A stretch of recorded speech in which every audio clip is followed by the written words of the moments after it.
अस्सलाम वालेकुम। क्या हाल चाल हैं हमारे दोस्तों के? ठीक ठाक हैं, खैरियत से हैं? जल्दी से कह दीजिए अल्हम्दुलिल्लाह हम सब ठीक हैं।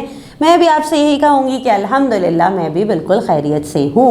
और जनाब हम मौजूद हैं उर्दू की क्लास में। उर्दू की पिछली क्लास में हमने अपनी किताब का सबक नंबर 15 बाब नंबर 15 शुरू कर लिया था। और हमने क्या काम किया था इस सबक से?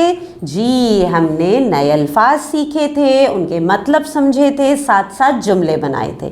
और उम्मीद है मुझे कि आपने भी अपना काम अपनी कॉपीज़ में कंप्लीट कर लिया होगा, अल्फाज के जुमले बनाए होंगे, कोशिश की होगी कि ख़ुद बनाएं जुमले और फिर अपने काम की तस्वीर अपनी टीचर को भी भेजी होगी।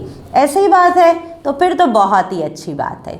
तो आज हम उर्दू की क्लास में क्या काम करेंगे? आज उर्दू की क्लास में मैं आपको हमारा ये सबक पढ़ के सुनाऊंगी। ठीक है जी, यानी सबक नंबर 15 बाब नंबर 15 आज आप सुनेंगे पूरी तवज्जो के साथ। तो चलें, तैयार हैं? फिर किताब खोली है तो बंद करके रख दीजिए और पूरी तवज्जो के साथ सुनेंगे कि इस सबक में क्या बताया जा रहा है। तो चलें हम सुनते हैं। जी तैयार है सब? क्या नाम है हमारे सबक का? नदी, फूल और चांद। पाकिस्तान में एक मैदान ऐसा है जहां कभी कोई खेल नहीं होता, फिर भी ये दुनिया भर में मशहूर है। पूरी दुनिया के लोग इस मैदान को देखने और यहाँ रात बसर करने आते हैं। इस मैदान का नाम है फेरी मेडोस और ये पाकिस्तान के शुमाली इलाक़ाजात में वाक़ है। फेरी मेडोस तक पहुँचना आसान काम नहीं है। पहले आप शाहराए कराकरम पर सफ़र करते शुमाली इलाक़ाजात पहुँचेंगे, फिर वहाँ से एक टूटे फूटे पहाड़ी रास्ते से होते फेरी मेडोस तक पहुँचते हैं। सबसे पहले तो नज़र पड़ती है नांगा पर्वत की चोटी पर। नांगा पर्वत की चोटी दुनिया की चंद बुलंद तरीन चोटियों में से एक है और ये सारा साल ही बर्फ़ में छुपी रहती है। नांगा पर्वत की चोटी इतनी ऊंची है कि बादल भी इसके सर को मुश्किल से छू पाते हैं। चोटी से नीचे बादलों के पास देखें तो बर्फ़ की सड़क ऊपर से नीचे की तरफ जाती नज़र आती है, लेकिन शायद आपको इसके बर्फ़ होने पर शक हो, क्योंकि इस ग्लेशियर की बर्फ़ बहुत साल पुरानी है। इसका रंग स्लेटी माइल है और ये पत्थर की तरह सख्त भी है।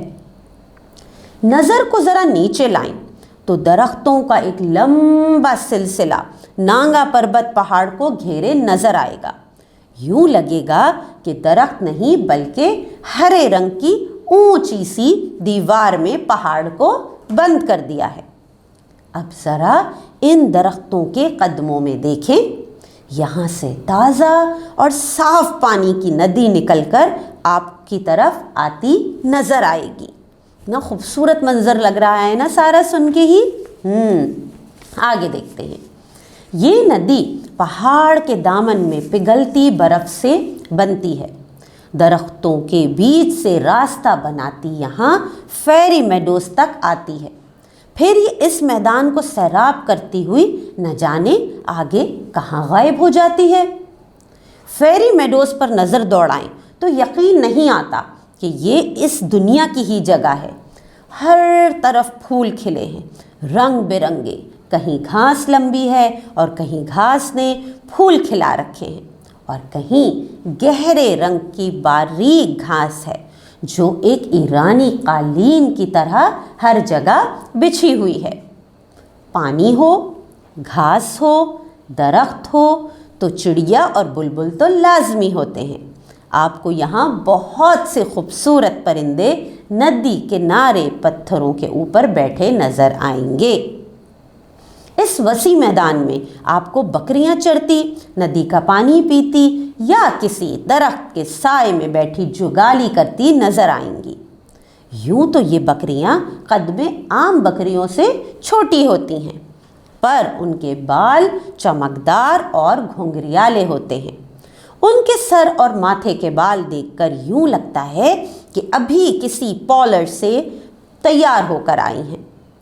رات بسر کرنے کے لیے یہاں مقامی لکڑی سے بنے کچھ گھر کرائے پر مل جاتے ہیں، مگر باہر سے آنے والے لوگ اکثر فیری میڈوز میں خیمے لگا کر سونا پسند کرتے ہیں۔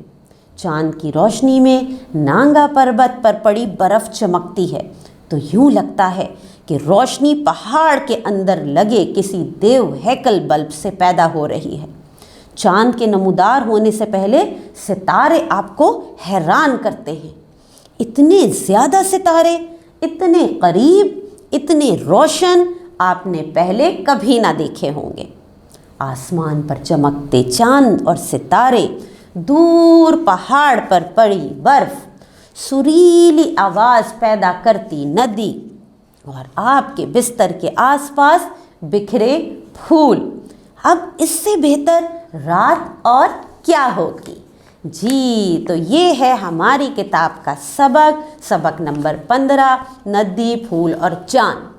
اس میں جس میدان کا ذکر کیا گیا ہے، فیری میڈوز کا میدان، مجھے بھی نہیں پتا تھا اس کے بارے میں بھائی۔